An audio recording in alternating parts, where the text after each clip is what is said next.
Je poursuis à présent par le commentaire du paragraphe 3 de notre texte. Je cite Kant, « La philosophie de la raison pure est, ou une propédeutique, un exercice préliminaire, qui étudie le pouvoir de la raison par rapport à toute connaissance pure a priori, et elle s'appelle alors critique.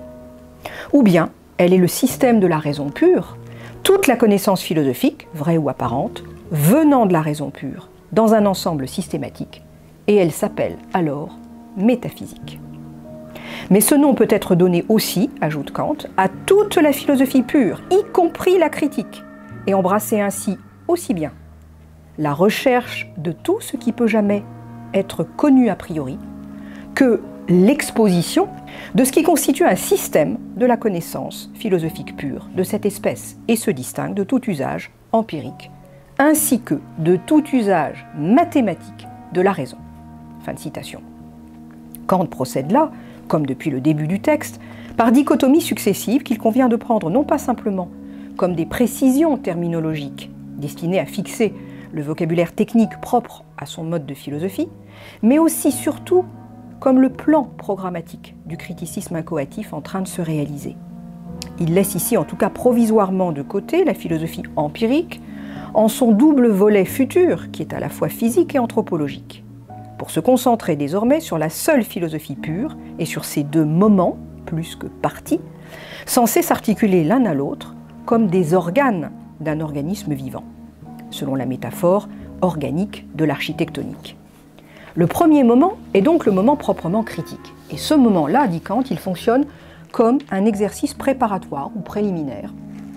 qui sert à délimiter préalablement le domaine d'usage légitime de la raison, en l'occurrence ici la raison théorique connaissante. Et ce au moyen d'une discipline négative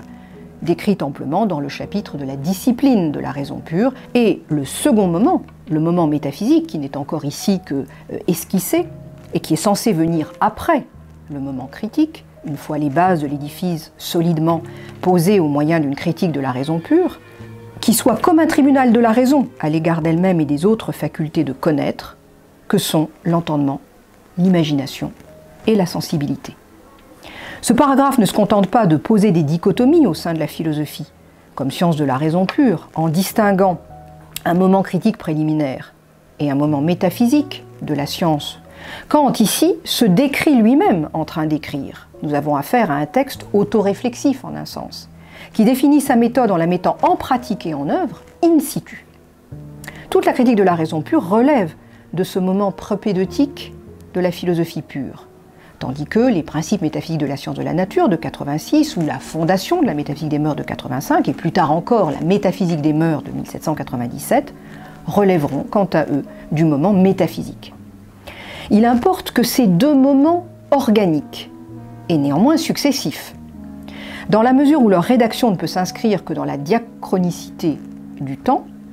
se rejoignent ici dans le point nodal qu'est l'architectonique. Vu du point de vue de cette architectonique, en effet, le système philosophique de la raison pure comprend deux parties,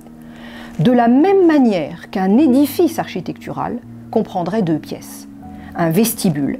la propédeutique critique, et une pièce principale, où on pourra séjourner, de la métaphysique comme doctrine ou système des connaissances. Mais on ne peut parcourir cet édifice au sens architectural, c'est-à-dire à la fois le rédiger et pour nous le lire, que si l'on entre d'abord par le vestibule. Si on lit d'abord la critique de la raison pure et, symétriquement, la critique de la raison pratique. C'est-à-dire si l'on passe à partir de là, à partir du socle critique, dans la pièce principale de la métaphysique, qu'elle soit de la nature ou qu'elle soit des mœurs. Kant nous livre ici, en filigrane entre les lignes, une clé de lecture de ses œuvres.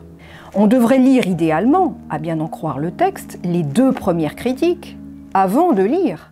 la fondation de la métaphysique des mœurs, les premiers principes métaphysiques de la science de la nature et la métaphysique des mœurs de 97. Et non pas tant les lire, comme on le fait sans doute souvent, dans leur ordre de rédaction. Kant précise, en rappelant ici le chapitre précédent de la discipline de la raison pure, qu'au sein des connaissances rationnelles pures, il convient de bien distinguer la philosophie, avec ses 4 moments architectoniques que nous avons vus, de la mathématique, qui, si elle est bien aussi une connaissance rationnelle pure, procède quant à elle, non pas par simple concept, mais en construisant synthétiquement ces concepts dans l'intuition pure, science en effet mathématique qui recourt à la synthèse, et non pas, comme le fait la philosophie, à l'analyse de ces concepts.